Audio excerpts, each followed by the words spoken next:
पढ़ रहे थे हम लोग, सामान्य चीजें हो चुकी थी, चिकित्सा पॉइंट ऑफ व्यू से आगे पढ़ेंगे। कुछ हमने कल बताया भी था और आगे रिवाइज करते हुए उसको आगे बढ़ेंगे।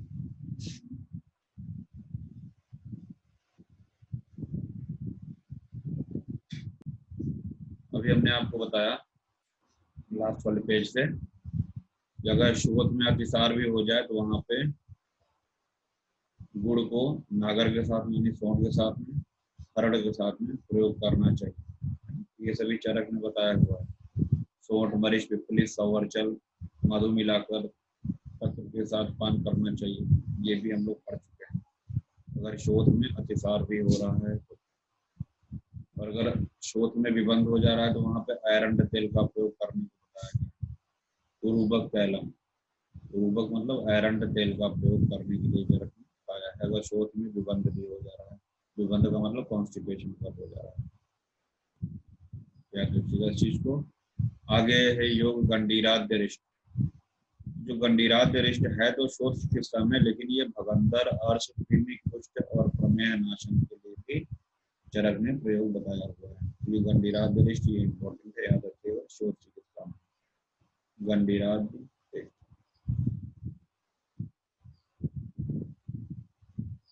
इसमें भल्ला तक पड़ा हुआ है, गंडीराद्य रिष्ट में भल्ला तक पड़ा हुआ है। बताओ, यहाँ भल्ला तक पड़ा हुआ है, भल्ला तक से जो है शोध हो भी जा रहा है। बच्चा कल पूछा हमसे कैसे होता है, यहाँ पे जो भल्लातक का प्रयोग किया है वो शोधन के बाद किया गया होगा ना, इसलिए इस तरीके से क्वेश्चन क्लियर कर लिया। तो ये फिर आता है अष्ट शतारिष्ट, अभी गंडीराद्य रिष्ट का, फिर अष्ट शतारिष्ट, अष्ट शत अरिष्ट। अब इसमें देखिए क्या है, 8 द्रव्य हैं, इसीलिए इसको नाम अष्ट, और प्रत्येक 100 फल के हैं। 8 द्रव्य अष्ट हो गए, और शत मतलब 100 फल के 8 द्रव्य हो गए, ठीक है। और ये वात, कफजन्य, शोथ और विबंध को दूर करता है और अग्नि को तीव्र करेगा। कफ वात जांच, ठीक है ना, और अग्नि, अग्निकृत है, ये अग्नि को बढ़ाएगा। वात कफज विकार के लिए है और अग्नि को बढ़ाएगा, अग्नि का वर्धन करेगा। साथ ही साथ विबंधान, देखिए यहाँ लिखा हुआ है, विबंध को भी दूर करेगा, ठीक है ना। अभी पीछे हम लोगों ने पढ़ा कि एरंड तेल का प्रयोग, उरूबक तेल का प्रयोग करेंगे विबंध में, और यहाँ पे अष्ट शतारिष्ट का भी प्रयोग बताया है, याद रखिएगा। ये भी योग, दो योग हम लोगों ने पढ़ा, गंडीराद्य रिष्ट और अष्ट शतारिष्ट। अष्ट शतारिष्ट का नाम अष्ट शतारिष्ट क्यों पड़ा हुआ है, 8 द्रव्य हैं और सभी द्रव्य 100 फल की मात्रा में, प्रत्येक 100 फल, ठीक है, प्रत्येक 100 फल होते हैं, इसलिए इसको अष्ट शतारिष्ट कहा। और कवि को देते हैं अष्ट शतारिष्ट, कवि के लिए, कवि मतलब कफ वातज शोथ में देते हैं। अगला योग है पुनर्नवाद्य रिष्ट। पुनर्नवा वैसे भी इसका नाम ही है शोथग्नि, पुनर्नवा का एक पर्याय ही है शोथग्नि, ठीक है ना। गोरेविया डिफ्यूजा इसका नाम ही है, गदा पूर्णा है, शोथग्नि है, कई इसके नाम। पुनर्नवा का नामकरण का आधार क्या है, इसके सेवन से पुनर्नव हो जाता है, बिल्कुल एकदम फ्रेशनेस, बिल्कुल व्याधि को दूर करके ये बिल्कुल एकदम नया बना देता है, ठीक है ना। ये भी 2 प्रकार का होता है, श्वेत और रक्त पुनर्नवा।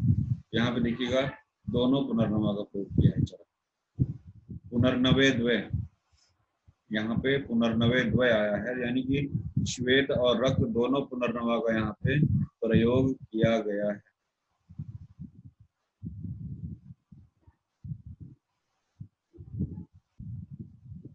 तो पुनर्नवाद्य रिष्ट में दोनों पुनर्नवा है, श्वेत और रक्त पुनर्नवा, ठीक है। शोथग्नि इसका पर्याय याद रखिएगा, शोथग्नि, जो शोथ को कम करे। वैसे भी जब बॉडी में स्वेलिंग हो जाती है, पुनर्नवा रिष्ट वगैरह सेवन कराते हैं, वो पुनर्नवाद्य रिष्ट। याद आ रहा है, फलद्रिकालिक बात हम लोगों ने पीछे प्रमेय में पढ़ा था, तो सभी प्रकार के प्रमेय को दूर करता था फलद्रिकालिक बात। हमने बताया था शारंगर ने फलद्रिकालिक बात को पांडु और कामला में बताया है। पांडु और कामला। क्यों यहाँ बता रहे हैं, कुछ कारण।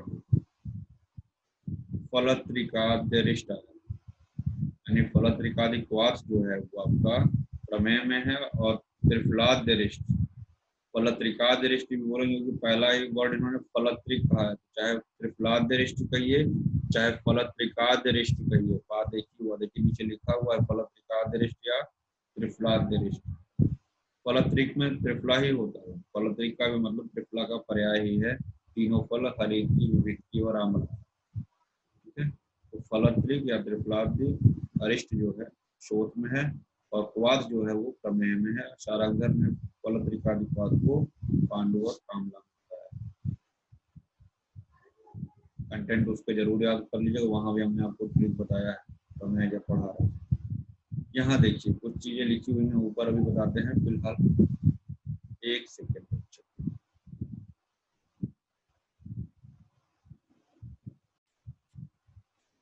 कृष्णादिचूर्ण, कृष्णा जो होता है पिपली को बोलते हैं, कृष्णा जो है पिपली का पर्याय है। ठीक है ना, तो इसीलिए पहले कंटेंट के आधार पे इसको कृष्णादिचूर्ण, ये इति वाला योग नहीं है, पहले कंटेंट के आधार पे इसका कृष्णादिचूर्ण। ठीक है, आगे देखते हैं कुछ और। क्षार से यहाँ पे क्या आया है, ये वाला जो योग है आपका क्षार गुड्डिका, ड से डमरू वाला। ठीक है ना, इसमें देखिए दो क्षार पड़े हुए हैं, चार लवण पड़े हुए हैं, और इसमें सामुद्र लवण को छोड़कर चार लवण हैं। तो हमने सामुद्र को लिख के क्रॉस कर दिया है, यानी क्षार गुडिका में सामुद्र लवण नहीं है, त्रिफला पड़ा हुआ है, दो क्षार हैं इसमें, चार लवण हैं। गुडिका, ड से डमरू याद रखिएगा। तो ये जो डमरू है वो शोथ में है। ठीक है, और अभी हम लोग आगे उदर रोग में नारायण चूर्ण पढ़ेंगे, इसके आगे वाले चैप्टर में उदर रोग इम्पोर्टेंट है। अब सब चैप्टर इम्पोर्टेंट है, इम्पोर्टेंट तो सभी था, लेकिन यूजी पॉइंट ऑफ व्यू से आपके सारे चैप्टर आगे बहुत इम्पोर्टेंट है। नारायण चूर्ण उदर रोग में, उसमें क्षार द्वय और पंच लवण का प्रयोग है, और इस क्षार गुड़िका में क्षार द्वय और चार लवण का प्रयोग किया गया है। ये दोनों में ये समानता है, थोड़ा सा इसको देख लीजिएगा। और क्षार गुड़िका यहाँ पढ़ा, तो और क्या क्या हमको पढ़ना चाहिए कंपैरेटिव। क्षार तैल, क्षार तैल का प्रयोग कर्ण रोग में करते हैं। क्षार घृत का प्रयोग अभी हम लोग 15वें चैप्टर में ग्रहणी में पढ़ेंगे। और गुटिका, अगर ट से टमाटर लिखा हुआ है तो वो ग्रहणी में है। ठीक है ना, इसी, और क्षार गुटिका अगर है तो ग्रहणी में, और पंचकोल गुटिका अगर है, पंचकोल गुटिका वो मुख रोग में हम लोग पढ़ेंगे। पंचकोल गुटिका मुख रोग में, क्षार गुटिका ग्रहणी में भी पढ़ेंगे, क्षार घृत ग्रहणी में ही पढ़ेंगे, क्षार तैल कर्ण रोग में। वाटिका उधर है, हमने लिखा है वाटिका, यहाँ गुटिका था यहाँ वाटिका है, तो वाटिका उधर है, उधर से मतलब उदर विकार, तो क्षार वाटिका जो है उदर रोग में अभी आगे आएगा। और क्षार चूर्ण, ये सुश्रुत ने शूल में बताया है, शूल चिकित्सा में क्षार चूर्ण का प्रयोग। और अभी यहाँ पढ़ ही रहे हैं गुटिका, गुटिका क्या है, डमरू वाला, शोध में पढ़।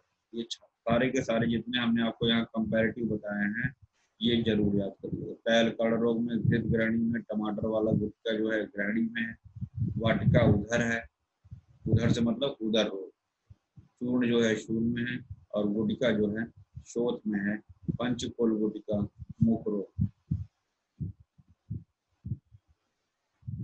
गुटिका में समुद्र नहीं है, याद रखिएगा, चार लवण है उसमें। गुड़ार्द्र प्रयोग, गुड़ और आर्द्रक, जैसा नाम गुड़ और आर्द्रक नाम से स्पष्ट हो रहा है, गुड़ार्द्रक का प्रयोग। ठीक है ना, अदरक का कल्प, गुड़ या गीले सुंठी की बात कर रहे हैं।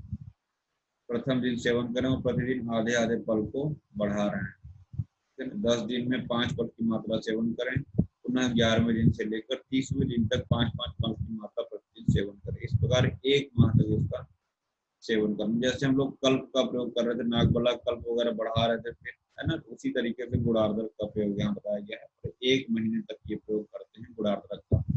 सिर्फ शोथ में ही नहीं, इसके प्रयोग से गुल्म, उदर, अर्श, प्रमेह, श्वास, प्रतिशाय, अलसक, अविपाक यानी अरुचि, अविपाक भोजन करना पचना होता है, और अरुचि अलग चीज होती है, अविपाक अलग होता है। कामला, शोथ और मेंटल डिसऑर्डर, जिसमें जैसे हम लोगों ने उन्माद अपस्मार पढ़ा, तो ऐसे व्याधियों में गुड़ार्ध प्रयोग से बहुत लाभ मिलता है। ठीक है ना? मैं बता दे रहा हूँ, जितने लोग अभी 12, 12, 24, 13, 14 लोग लेट से ज्वाइन किए हैं, कल मैं 2 मिनट बाद मीटिंग ब्लॉक कर दूंगा। ठीक है, तो क्लास स्टार्ट हो जाएगी, बिल्कुल एंट्री नहीं दूंगा। नींद से जागिए, नहीं तो सोते रह जाएंगे। तो यूट्यूब पे ही देखिएगा, बहुत स्ट्रिक्टली बोल रहा हूँ। ठीक है ना? अगर हम आपके लिए इतना डेडिकेटेड होकर, डिवोटेड होकर सुबह पढ़ा रहे हैं, तो आपको ये बिल्कुल सही नहीं है कि आप जो है सोते हुए आप आइए जब क्लास आदि खत्म हो जाए। बिल्कुल नहीं, कल से मीटिंग ब्लॉक हो जाएगी स्ट्रिक्टली, चाहे आपको बुरा लगे चाहे जो। मीटिंग 10 मिनट पहले हम ओपन कर देते हैं, आप पहले ज्वाइन कर लें। ये गुड़ार्ध प्रयोग हम होता है, गुड़ और आर्द्रक का प्रयोग।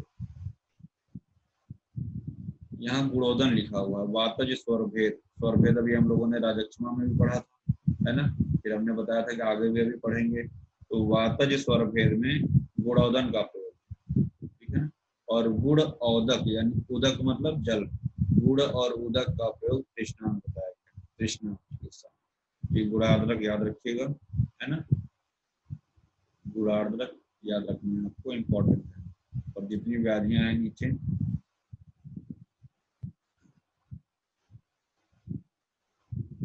और नेटवर्क वाला बहाना तो हमसे पता ही नहीं किया करें आप। सुबह तो और नेटवर्क बिल्कुल फ्रेश रहता है, सारा का सारा डाटा बचा रहता है। चक्रदत्त में भी कहा गया है, गुणार्द्रक व गुण नागरम व गुणाभ्याम व गुण विपुली व, ठीक है ना? ये आया है त्रिपल प्रमाणम खादे नर, पक्ष में मास, मतलब ये भी पक्ष में यानी 15 दिन या मास तक सेवन करने के लिए चक्रदत्त में भी बताया गया है गुड़ आर्द्रक का प्रयोग। ठीक है ना? सिर्फ चरक में नहीं आया है, ये चक्रदत्त में भी आया हुआ है गुड़ और आर्द्रक का प्रयोग। ठीक है, वहां उन्होंने पक्ष यानी 15 दिन या 1 माह। ये देखो हमने यहाँ पे लिखा है शिला जतु, ये क्वेश्चन पूछा गया है, शिला जतु और त्रिफला का प्रयोग। शिला जतु और त्रिफला का प्रयोग सन्निपातज शोध में करते हैं, यानी त्रिदोषज शोध में करते हैं। जब हम ट्रायंगल बनाते हैं, इसका मतलब त्रिदोषज, ट्रायंगल का मतलब होता है वात पित्त कफ, तीनों दोषों का जहाँ इन्वॉल्वमेंट होता है उसको सन्निपात बोलते हैं, या त्रिदोष, उसका हमने सिंबल बना रखा है ये। तो शिला जतु का प्रयोग और त्रिफला रस के साथ में कर रहे हैं, क्या है ये? सन्निपातज शोध।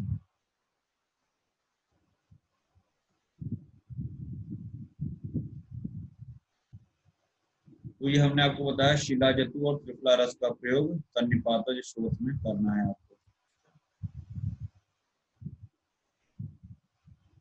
पटोलादि क्वाथ कुष्ठ, याद रखिए पटोलादि, ऐसे हमने आपको क्वाथ एक बताया था, कल पटाई, नीम की गुड़िया, कलिंगादि क्वाथ, पटोलादि क्वाथ, निम्बादि क्वाथ, किरातिकादि क्वाथ, है ना? ऐसा कुछ करके हमने आपको संतत सतत अन्य दुष्कृत्य चतुर्थक में ट्रिक बताया था जो चिकित्सा में।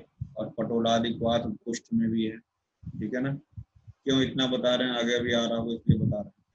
कंस हरितिकी, इसमें इंपॉर्टेंट क्या है? 100 हरितिकी है इसमें, और 100 फल गुड़ का प्रयोग किया गया है।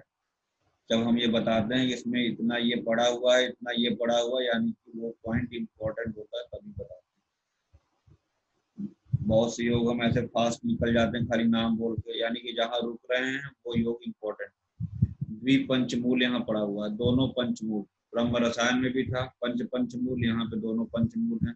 शायद राजक्षमा भी दोनों पंचमूल कहीं प्रयोग किया गया, देख लीजिएगा एक बार वहाँ, जब बोलते हैं तो उसको एक बार पलट के देखा करिए क्लास के बाद। ठीक है, तो कंस हरित की द्वय पंचमूल का प्रयोग किया गया है, 100 हरण प्रयोग किया गया है, और 100 फल गुड़।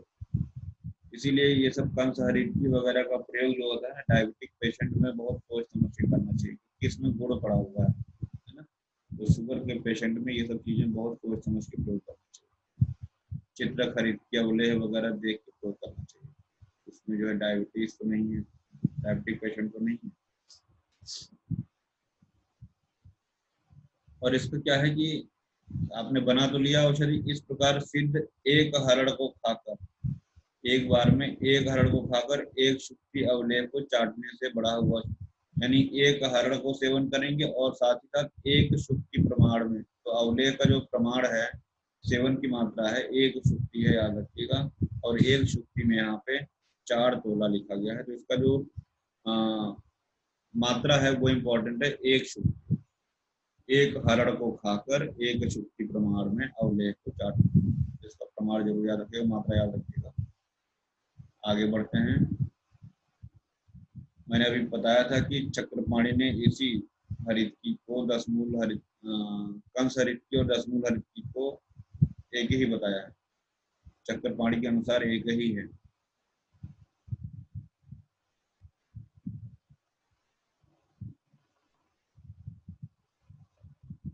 ऐसा क्यों कहा होगा? दोनों पंचमूल पढ़ रहे हैं, लघु पंचमूल और बृहद पंचमूल दोनों को मिला क्या बोलते हैं? दशमूल बोलते हैं।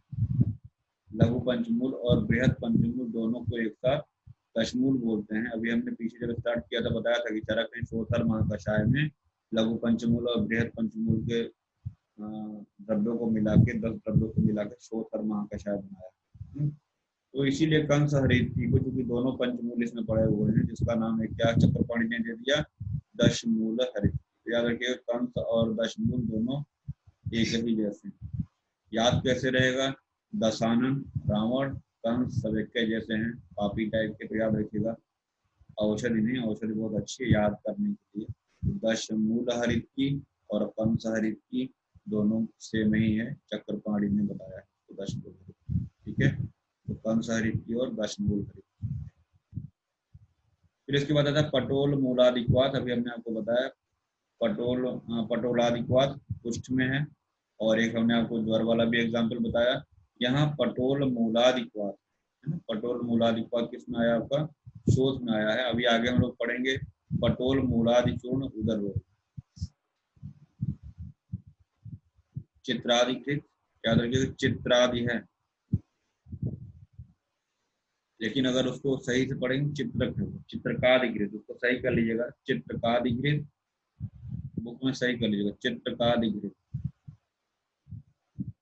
और ये दो चित्रकाधिकृत गया।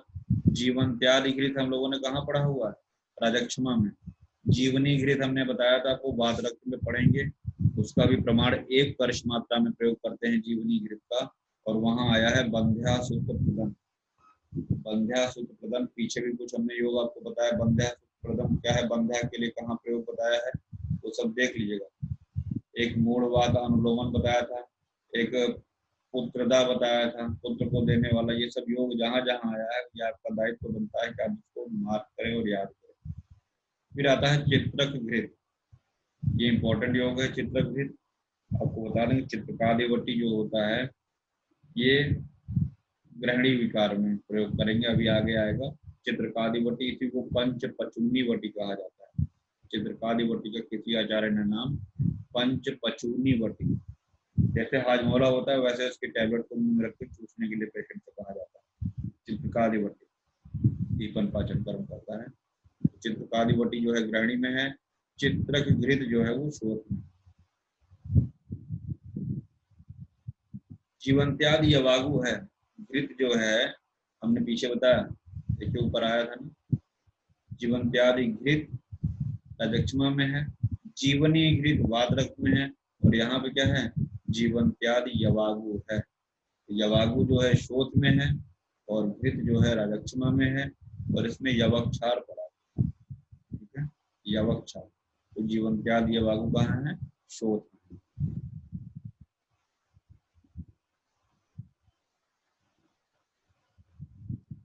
पथ्य अपथ्य की बात हम लोग काफी कुछ कर चुके हैं, है ना। शोथ रोग में पथ्य क्या है? पिपली के कल्प से बनाया हुआ यूष, सोंठ, पिपल, मरीच, यवक्षार के चूर्ण से सिद्ध किया हुआ मूंग, यूष, विष्कर, जांगल, पशु पक्षियों का मांस, ये सब दिया हुआ है। फिर इसके बाद यदि रोगी शाकाहारी हो तो क्या है? सुअरचल, गाजर, पटोल, मकोई, मूली, इन सब का प्रयोग, नीम की पत्ती का सेवन कर सकता है। यव और शाली धान, और जो 1 वर्ष पुराना हो वह लाभकर होता है। यानी यव और शाली, यव का प्रयोग यहाँ भी आया, ठीक है ना। यव का प्रयोग शोध में भी बताया है, शाली 1 वर्ष पुराना, ठीक है। फिर इसके बाद आता है शैलयादि तेल। अगर आपको कल का लेक्चर याद हो तो वहां हमने आपको शैलयादि तेल बताया है। इसमें श्रीवेष्टक पड़ा हुआ है, श्रीवेष्टक गंध विरोजा, श्रीवेष्टक गंध विरोजा, ठीक है। तो इसको शैलयादि तेल बोलते हैं। ये वातिक शोथ में है। अभी वात कफ शोथ में कौन सा योग बताया है? वात कफ शोथ में पीछे कौन सा योग बताया? अष्टशतारिष्ट। ये वात शोथ में है, याद रखिएगा। अष्टशतारिष्ट वात कफज में है और शैलयादि तेल जो है वात जन्य शोथ में है। शिला जतु त्रिफला रसेन किस में दिया? शिला जतु त्रिफला रसेन कैसे शोथ में? सन्निपातक शोथ में। याद रखिए। आगे बढ़ते हैं हम लोग।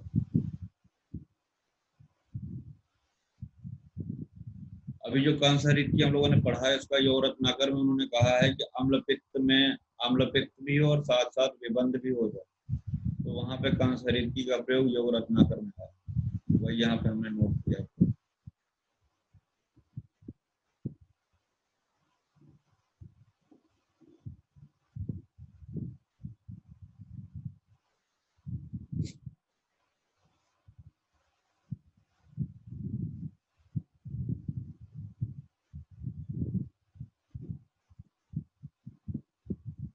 अब यहाँ से जो है शोध अलग अलग हम पढ़ेंगे थोड़ा सा। पहले है शालूक। शालूक क्या है?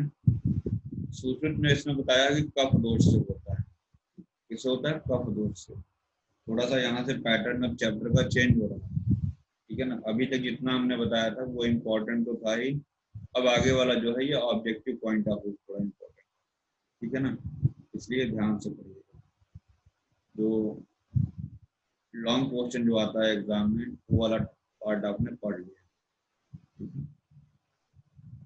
शालूक पहली व्याधि इसमें दे रखा है, शोथ है, इसमें भी उत्सेद होता है, इसीलिए यहाँ पे सारे उत्सेद वाले शोथ वाले यहाँ पे वर्णन किए जाएंगे। तो उसमें पहला इन्होंने किया है शालूक। सुश्रुत ने इसमें कहा कि कफ दोष। श्लोक में देखिएगा ये लिखा हुआ है अंतर गले घुरघुर, अंतर गले घुरघुर है ना। तो यहाँ लिखा हुआ जब वातादि दोष कुपित होकर गल प्रदेश में अपना स्थान बनाते हैं तो श्वास को रोकने वाले घुरघुर शब्द उत्पन्न करते हैं। यानी कि गले में, पहली बात तो ये कि ये व्याधि गले में होगी, इतना क्लियर हो गया। दूसरा घुरघुर शब्द, गले से बहुत घरघराहट जैसी आवाज है, इसलिए मैंने याद करने के लिए बताया है। अगर आपको सिर्फ इतना ही एग्जाम में दे दे कि अंतर गले घुरघुर कान्वितम, तो आपसे पूछ ले किस व्याधि का लक्षण है, तो हमने यहाँ लिखा शालू घूर्ती है। घूर्ती मतलब घुरघुर, शालू मतलब शालू, तो याद रखिएगा शालू का ही लक्षण है ये घुरघुर, यानी घुरघुराहट की जो आवाज होती है वो शालू रोग में है।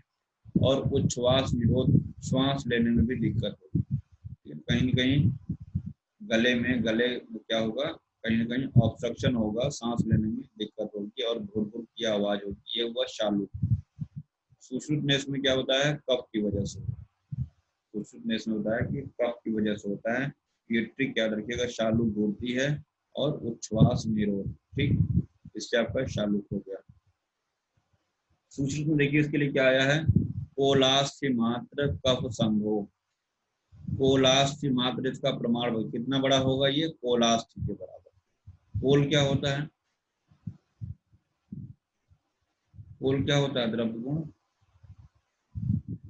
सर मरीच के बीज के बराबर जितना मात्रा। नहीं सर, बेर की, बेर बदर, हाँ बेर, बेर की जो गुठली होती है उसके प्रमाण में होता है ना। बेर की गुठली के बराबर कोलास्थ्य मात्र प्रमाण में होगा और कफ दोष इसमें होता है, ठीक है ना, याद रखिएगा इसको। ये सुश्रुत के अनुसार हुआ शालू। और क्या है ये? इसकी चिकित्सा शस्त्र निपात, यानी सर्जरी करनी पड़ती है। शस्त्र निपात लिखा हुआ है ना, ये शालू का है, ये सुश्रुत के अनुसार ये सर्जिकल इसका ट्रीटमेंट है, शल्य कर्म करते हैं। शस्त्र निपात, शस्त्र मतलब शस्त्र से साध्य होता है, फिर इसके बाद आता है अगला विडालिका। सुनने में लगता है विडालिका बिल्ली को बोलते हैं जैसे। क्या है? गले की संधि, चिबुक प्रदेश अथवा गले में श्वास वह प्रणालियों में दाह और लालिमा, यानी कि दो चीजें हुई। क्या? दाह और राग। राग का मतलब होता है रेडनेस। राग जब भी आएगा आयुर्वेद में उसका मतलब होता है रेडनेस। दाह बर्निंग। तो गले की संधि, चिबुक, गले में श्वास व प्रणालियों में दाह और लालिमा से युक्त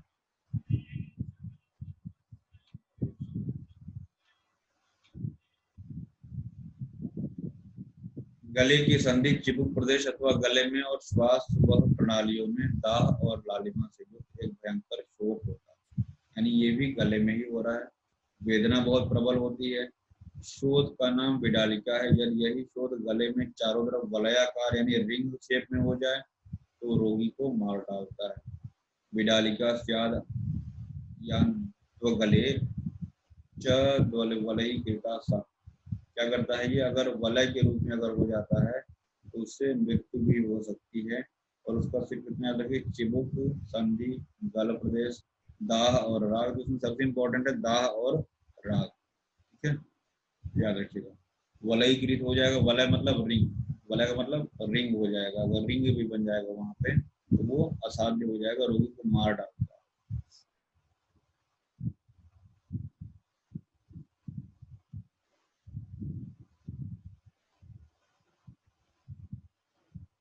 शालूक और विडालिका ये दो बताए गए हैं। विडालिका को वलयाकार अवस्था में असाध्य बताया गया है।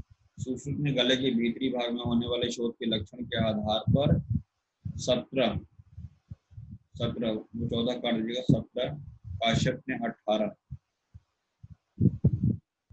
मतलब गले के रोग की संख्या बता रहे हैं यहाँ पे। सुश्रुत के अनुसार गले के रोग 17 हैं और काश्यप के अनुसार 18 हैं।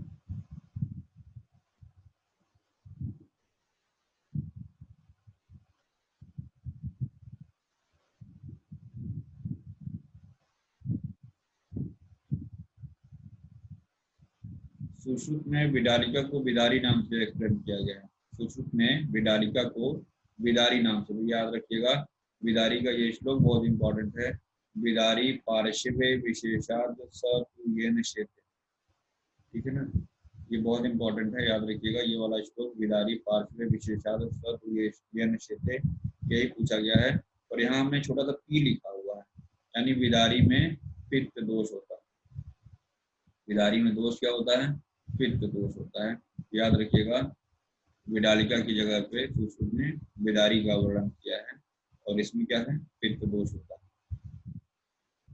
फिर इसके बाद तालु विवृद्धि, वात पित्त कफ, यानी तालु विवृद्धि जो हो रहा है, वात पित्त कफ तीनों दोषों से हो रहा है। कुपित हुए कफ प्रधान होकर तालु प्रदेश में दाह और राग युक्त एक शोथ उत्पन्न करते हैं, जिसका नाम तालु विवृद्धि होता है, यानी कि त्रिदोष से उत्पन्न हो रहा है। ये हुआ तालु विवृद्धि। अब इसी में देखो दो चीजें आया है। उपजिह्वा, जिह्वा के ऊपर भाग में कफ से उत्पन्न होने वाले शोथ का नाम उपजिह्वा है। अब हमारी बात ध्यान से सुन, क्या बताने जा रहे हैं। चरक कहते हैं उपजिह्वा मतलब जैसा है वैसा ही होता भी है, मतलब जो आप समझ रहे हैं वही हो भी रहा हो। यानी उपजिह्वा यानी जिह्वा के ऊपर शोथ हो गया है। स्वेलिंग कहाँ हुई? उपजिह्वा, जिह्वा के ऊपर। मतलब अगर किसी चीज के ऊपर अगर कोई चीज रख देंगे तो वो क्या होगा? दब जाएगा। तो अगर जिह्वा के ऊपर शोथ हो गया है तो जिह्वा थोड़ा सा नीचे दब जाएगी। ठीक है ना। उपजिह्वा में, अधजिह्वा में क्या लिखा हुआ है? जिह्वा के अधा प्रदेश में होने वाले शोथ का नाम अधिजिह्वा है। ये हुआ उपजिह्वा और अधिजिह्वा। मैं आपको बता दूं यहाँ पे कि उपजिह्वा जो चरक कह रहे हैं कि शोथ ऊपर होता है जिह्वा पे, सुश्रुत क्या कह रहे हैं? जिह्वा के नीचे शोथ हो जाता है और जिह्वा ऊपर उठ जाती है। यानी उपजिह्वा, जिह्वा ऊपर कैसे हुई? जिह्वा के नीचे शोथ। याद रखिएगा, चरक ने कहा जिह्वा के ऊपर शोथ और सुश्रुत ने क्या कहा? जिह्वा के नीचे शोथ हो जाता है। चरक के अनुसार जिह्वा के ऊपर शोथ हुआ, सुश्रुत के अनुसार जिह्वा के नीचे शोथ हुआ। जब जिह्वा के नीचे शोथ हुआ तो जिह्वा थोड़ा सा ऊपर उठ जाएगी, तो इसीलिए उसको सुश्रुत ने उपजिह्वा कहा। और अधिजिह्वा क्या हुआ, जिह्वा के अधा प्रदेश में शोथ अगर चरक कह रहे हैं तो सुश्रुत का जैसे इसका उल्टा हो जाएगा, जिह्वा के ऊपर अगर शोथ हो रहा है तो वो सुश्रुत का अधिजिह्वा हो जाएगा। ठीक है, याद रखिएगा वो चीज। मैंने 3 बार बोला है, फिर भी दिक्कत हो वीडियो बाद देखना, फिर से एक बार बता दे रहा हूँ। वैसे उपजिह्वा चरक के अनुसार जिह्वा के ऊपर शोथ होगा, सुश्रुत के अनुसार जिह्वा के नीचे शोथ होगा, और जब शोथ नीचे होगा तो जिह्वा को वो ऊपर उठा देगा। और दोष क्या है, चरक के अनुसार कफ से है, उपजिह्वा किससे है, कफ से है। फिर इसके बाद अगली व्याधि है उपकुश। उपकुश रक्त और पित्त जब दांत के मांस में कुपित हो जाते हैं, यानी मसूड़ों की व्याधि है। उपकुश कहाँ का है, ये मसूड़ों की व्याधि है, इसका नाम उपकुश हो गया, उपकुश। ठीक है, तो इसमें PR, जहाँ पे PR रहेगा उसका मेरा ट्रिक रहता है प्यार, तो प्यार याद रखिएगा। लवकुश जैसे होता है, छोटे बच्चे होते हैं उनको प्यार करते हैं, वैसे उपकुश है तो प्यार मतलब P और R। ठीक है ना, तो उपकुश में दोष क्या हो गया, रक्त और पित्त गई, चाहे पित्त और रक्त, RP भी कह सकते हैं, लेकिन प्यार याद रखेंगे, जहाँ पे याद होता है छोटे बच्चे जैसे लवकुश होता है वैसे उपकुश एक नाम हो गया। तो मसूड़ों की व्याधि ऐसे याद रखिएगा, आपको यहाँ पे दोष याद रखना है, बस याद रखिएगा, और छोटे छोटे जो लक्षण दिए हुए हैं वो आपको याद रखने हैं। ये सब ऑब्जेक्टिव पॉइंट ऑफ व्यू से इंपॉर्टेंट है। दंत विदृति, दांत के मांस में रक्त के संचय होने के कारण कफ द्वारा, देखिए वहां पे रक्त आया और यहाँ पे आया कफ, दोष क्या हो गया, RK। ठीक है ना, RK फिल्म होता है, वैसे जहाँ पे रक्त और कफ आएगा उसको हम RK बोलेंगे, है ना, राज कपूर। तो यहाँ पे RK यानी कि दंत विदृति में रक्त और कफ का इन्वॉल्वमेंट है, उसको दंत विदृति कहा जा रहा है। गलगंड की बात कर रहे हैं, कॉमन बीमारी है आजकल। क्या बोलते हैं गलगंड को, आंग्ल में किससे कंपेयर करते हैं, फिर गॉइटर। वाइटर, गाउट तो जोड़ों का दर्द है भाई, वातरक्त है वो। गलगंड है, वाइटर है ना, तो गले में अगर स्वेलिंग हो जा रहा है, गंड प्रदेश में, गलगंड में अगर गले प्रदेश में स्वेलिंग हो रहा है पार्श्व में, तो उसको गलगंड कहा जा रहा है। और जब बहुत सारे हो जाएंगे, मतलब एक से ज्यादा जब हो जाएगा और माला जैसे बन जाएगी, उसको गंडमाला कहा जाता है। चाहे गलगंड हो चाहे गंडमाला हो, हैं दोनों साध्य, चाहे गलगंड हो चाहे गंडमाला हो। गंडमाला क्या हुआ, एक से ज्यादा गलगंड अगर हो रहा है तो उसको गंडमाला कहा जाता है।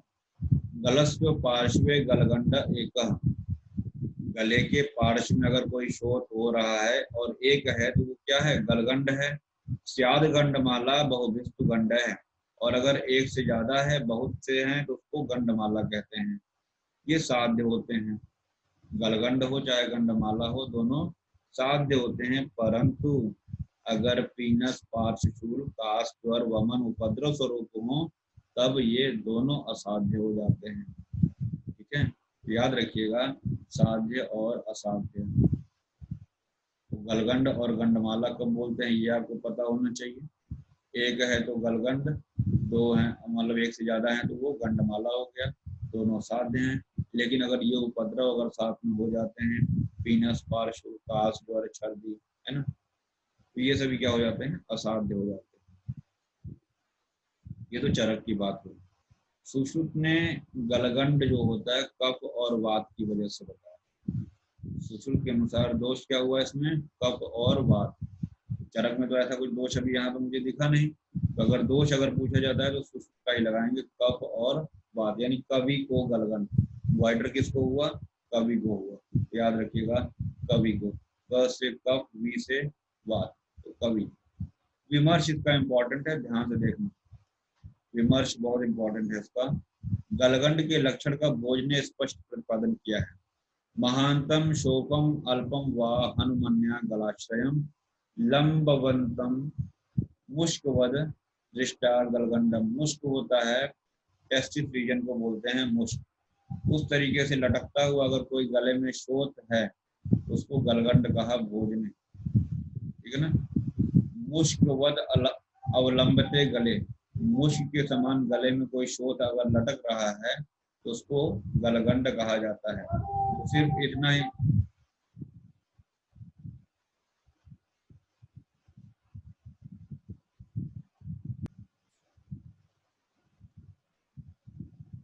तो मुष्कवत अवलंबते ये है आपका गलगंड भोज के अनुसार। सुश्रुत के अनुसार भी यही है और भोज के अनुसार भी है। दोनों ने यही कहा कि मुष्क के समान अगर कोई गले में शोथ लटक रहा है तो क्या है, गलगंड है। यार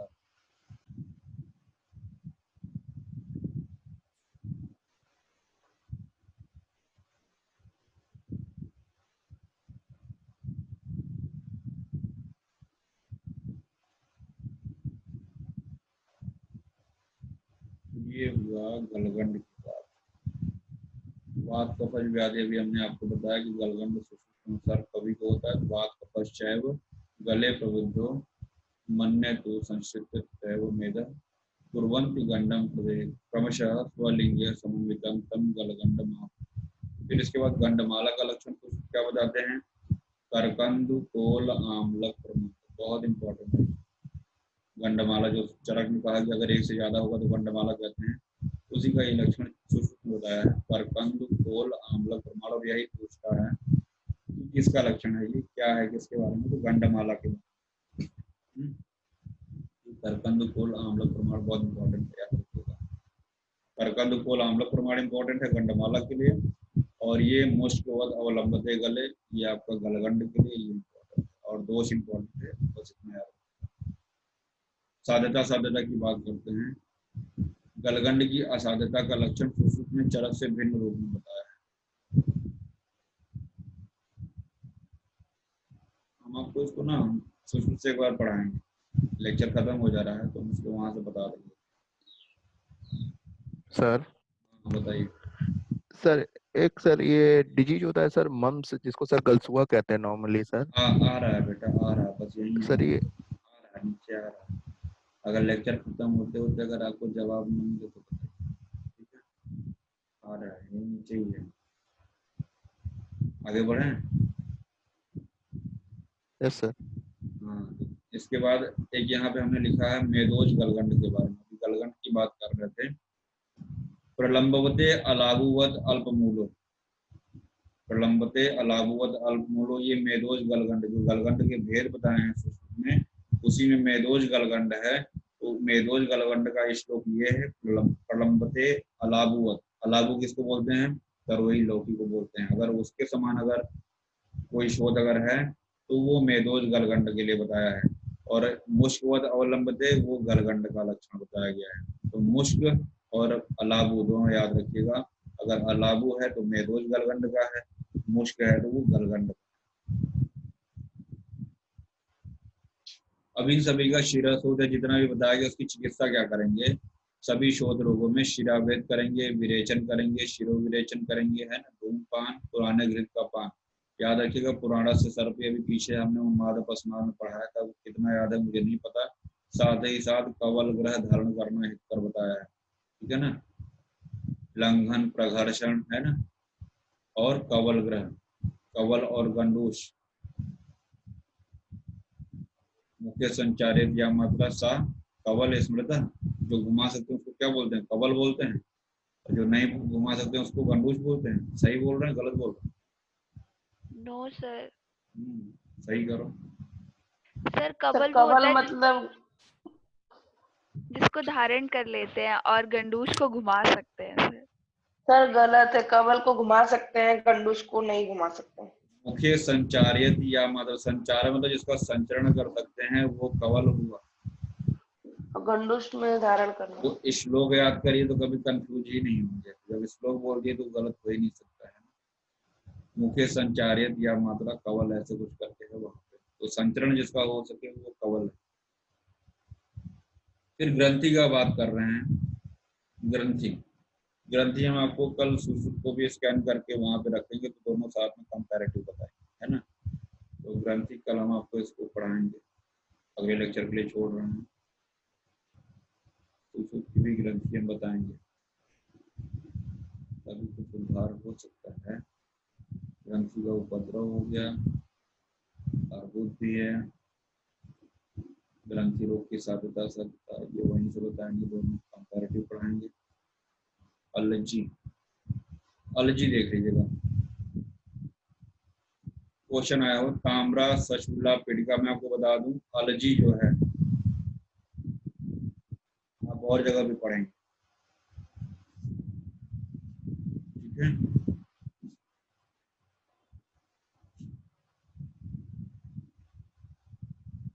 नेत्र रोग है, संधिगत नेत्र रोग भी है एलर्जी, संधिगत नेत्र रोग भी हम लोग पढ़ेंगे।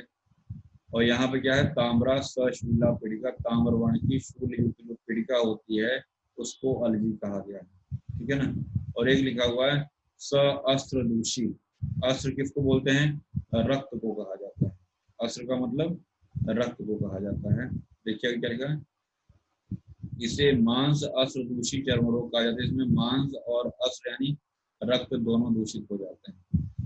ये किसके लिए हुआ, एलर्जी। फिर यहीं आगे एक और दे रहे हैं विदारिका, विदारिका क्या है, कफ और वात है इसमें, और वंक्षण कक्षा प्रदेश में वर्ती के समान, वर्ती जो बत्ती होती है, वर्ती के समान वेदना रहित कठिन और लंबा शोथ ज्वर के साथ उत्पन्न होता है, उसे विदारिका कहते हैं। ये विदारिका हुआ कक्षा, वंक्षण, कक्षा मतलब एक्जिला, एक्जिला प्रदेश में जो शोथ होता है, और वेदना रहित जिसमें वेदना नहीं होता है ना, ज्वर के साथ, इसमें ज्वर हो सकता है जिसको विदारिका का।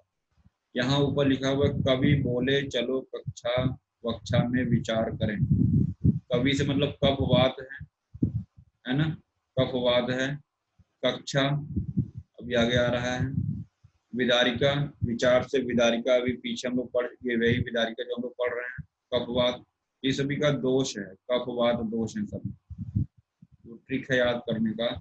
विदारिका यहाँ हो गया, सुश्रुत ने विदारिका को सन्निपातज माना, सुश्रुत ने विदारिका को, देखिए सर्वजा लक्षणा ऐसा ना, सर्वजा सर्व लक्षणा, कक्षा वंचन संधिषु सर्वजा सर्व लक्षणा, ये विदारिका है सुश्रुत के अनुसार। फिर आता है विस्फोट, विस्फोट, स्फोट या विस्फोट, विस्फोट का सर्व शरीर गास्तु स्फोटा सर्वराग ज्वर दर्शिता, सर्व शरीर में स्फोट के समान दाह ज्वर प्यास से युक्त पीड़िका का नाम। अब इसको ब्लिस्टर समझ सकते हैं जो फफोले पड़ते हैं, बट वो है नहीं यहाँ पे, वैसे कुछ स्वेलिंग आप समझ सकते हैं इसको, है ना। दाह ज्वर प्यास से युक्त पीड़िका का नाम विस्फोटक है ना। विस्फोट प्यार में, इसीलिए बचना चाहिए, विस्फोट हो जाता है। तो प्यार मतलब पित्त और रक्त, अभी प्यार पीछे भी आया था कुछ में, विस्फोट यहाँ भी आया है, याद रखिएगा। सुश्रुत के अनुसार स्फोट में पित्त और रक्त दोष होता है, ठीक है ना। बीपी की कक्षा में यज्ञ कर लो, ये भी ट्रिक इंपॉर्टेंट है। बीपी, बीपी की कक्षा में यज्ञ कर लो, बीपी मतलब वात और पित्त, वात और पित्त, कक्षा मतलब एक व्याधि है, कक्षा उसमें वात पित्त है। क्या होता है, यज्ञोपवीत के समान पित्त और वायु से उत्पन्न होने वाली अधिक पीड़िकाएं, जैसे जनेऊ पहनते हैं ना, यज्ञोपवीत, यज्ञोपवीत में जो जनेऊ पहना जाता है, उस जनेऊ के समान एक लाइन बन जाती होगी पीड़िकाओं की, उसको कक्षा कहा जा रहा है, ठीक है ना। उसमें दोष क्या है, वात और पित्त है, वात और पित्त है। तो वही कह रहे हैं, वीपी की कक्षा में यज्ञ कर लो, याद करने के लिए। वीपी मतलब वात पित्त, कक्षा मतलब कक्षा व्याधि, यज्ञोपवीत आपको याद रहेगा कि यज्ञोपवीत वाली जो व्याधि थी, जो पीड़िकाएं थी, वो कक्षा थी। तो वीपी की कक्षा में यज्ञ कर लो। और क्या है, सुश्रुत के अनुसार ये वात पित्त नहीं, पित्तज होता है। पी के मसूरी में रोमांस करते हैं, पी के मसूरी में रोमांस करते हैं। तो मसूरिका और रोमांटिका में जो दोष है वो पी के, पित्त और कफ है, पी के मसूरी में रोमांस करते हैं, पी के मसूरी में रोमांस करते हैं। पी के मसूरिका और रोमांटिका कक्षा वात पित्त जरक के अनुसार, सुश्रुत के अनुसार पित्तज है। देखिए आपके प्रश्न का उत्तर शायद यहाँ कुछ है, मसूरिका को स्मॉल पॉक्स कहते हैं, रोमांटिका को मीजल कहते हैं, और शीतला चिकन पॉक्स। मसूरिका स्मॉल पॉक्स, रोमांटिका मेजल्स और शीतला को चिकन पॉक्स से कोरिलेट कर सकते हैं। मसूरी का स्मॉल पॉक्स, रोमांटिका मेजल्स और शीतला चिकन पॉक्स। देखिए यहाँ पे रोमांटिका दे रखा है, ये सर्वांग ज्वर दाह तृष्णा, ये रोमांटिका है। रोमा मसूरी, पीके मसूरी में रोमांस करता है, यानी कि रोमांटिका में क्या दोष हो जाएगा, पित्त कफात। देखिए यहाँ लिखा हुआ है पित्त कफात, यानी कि दोष क्या हुआ रोमांटिका में, पित्त और कफ, और क्या है सर्वांग सज्वर, पूरे शरीर में पिड़गाएं, और क्या है ज्वर और दाह और तृष्णा। कंडुयुता, कंडु भी होगा इसमें, इचिंग भी होती है, आपने देखा होगा। मीजल्स में इचिंग भी होता है। अरुचि प्रसेक, तो याद रखिएगा मीजल्स में फीवर भी आता है, ठीक है ना। तो याद रखिएगा ये आपका रोमांटिका यानी मीजल्स हो गया, पीके, ठीक है ना। आगे बढ़े, ये यहाँ पे ट्रिक लिखा हुआ, पीके मसूरी में रोमांस करता है। मसूरी का सर्व शरीर में होता है, ऊपर ही रह गया क्या मसूरी का, ये देखिए। तो जो मसूरी का है वो क्या है, सर्वगात्रेश। मसूरी का सर्वगात्र में, पूरे शरीर में मसूर की मात्रा में, जो मसूर की दाल होती है उसके समान होती है। पित्त कफात, ये किससे हुआ, पीके, ये भी पित्त कफात, यानी रोमांटिका मसूर का दोनों पित्त कफात हुआ। विसर्प शांते विहिता क्रिया, इसकी चिकित्सा में वही चिकित्सा करते हैं जो विसर्प की चिकित्सा में करते हैं, यानी कि मसूरिका की चिकित्सा विसर्प की चिकित्सा के समान है, या वे सभी चिकित्साएं करनी चाहिए जो कुष्ठ रोग में बताया है। यानी कि याद रखिएगा मसूरी में आपको विसर्प और कुष्ठ की चिकित्सा करनी है, मसूरी में विसर्प और कुष्ठ की चिकित्सा करनी है। मसूरी में कुष्ठ और, म्यूट कर लीजिए जिसका अनम्यूट है, म्यूट कर लो भाई। एक हमने ग्रंथि छोड़ा है और एक हमने छोड़ा है ब्रग्न, ठीक है ना, तो इसको हम लोग कल पढ़ेंगे। ग्रंथि म्यूट करने को कह रहे हैं।